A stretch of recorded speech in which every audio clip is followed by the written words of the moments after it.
All right, up next we've got Tyler Svitak, and he's from the city and county of Denver, which he's from the city and county of Denver. A little inside joke there.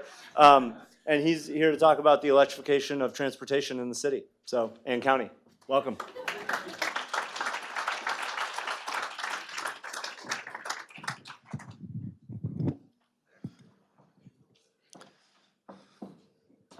Awesome.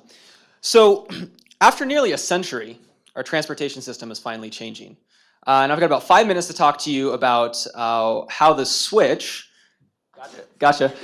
from gassing up to plugging in is going to affect all of your lives and why the city's promoting it. So plug-in electric vehicles are growing quickly, despite what you might have heard. There's over 500,000 on the road today after being introduced just 6 years ago.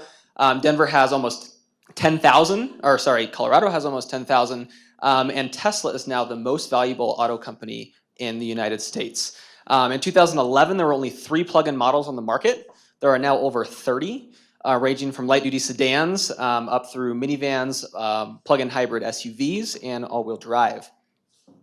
And some of the things that are affecting this is that range is going up because battery costs are coming down, and we're expecting gas prices to go back up. As you'll notice on the chart, electricity is the red line on the bottom. It's consistent and affordable, and is expected to be for the long term. Owners also get a lot of benefits. It's about 1/3 of the cost to operate an electric vehicle on electricity, as well as cheaper in maintenance. You wake up every morning with a full tank at your home because 90% of charging occurs at home, and they're fast, as you can see from that Tesla picture at the bottom that just disappeared.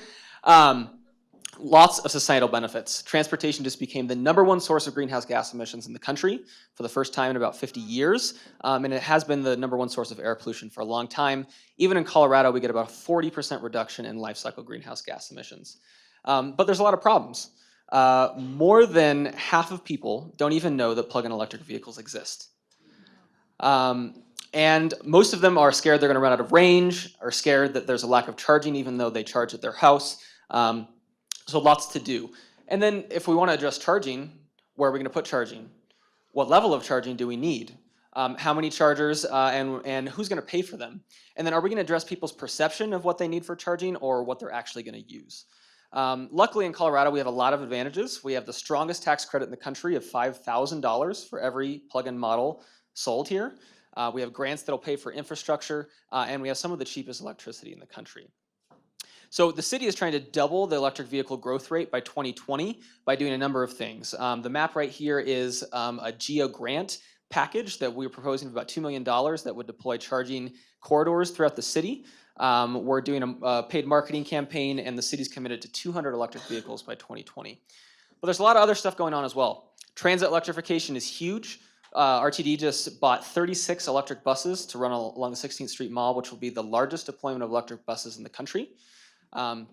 We have fast charging corridors coming throughout the entire state with Volkswagen funds. We're working with Uber and Lyft to electrify some of those high mileage applications. And we're looking at something like a Tesla store, but it's brand neutral. You can walk in and have lots of different electric vehicle models and not be sold on one, get to learn about them. Volkswagen settlement, I wish I had more time to talk about it. They just released their plan yesterday for $2 billion in infrastructure. Colorado will be one of 11 markets that gets over 300 charging stations in the next 30 months, as well as highway chargers around the country. So when you talk chicken or egg, with alternative fuels, we're trying to do both, right? We're incentivizing vehicles, and we're also trying to deploy infrastructure because they're both needed to make people feel comfortable in making an investment in a plug-in electric vehicle. So how does this relate to smart cities? If you're in the energy industry, you've probably heard of what a smart city is, right? You've got smart buildings, you've got smart grids, you've got smart cars. Well, really what it means is that these are all connected. They're producing data so that cities can make better decisions using science. We all like science, right? That's still around. There's so many different technology trends that are influencing this space. One of which is autonomous vehicles. It's going to change not just the way we get around, but the land use of our cities. And Denver is going to be a test market for 5G internet, which is 100 times faster than what we have now. So a smart city isn't necessarily one that has the most technology, but one that has a process for evaluating that technology to solve a specific problem. That's what makes a city smart. So on the next slide, an example of that, I found out just yesterday, actually, at a conference in Portland.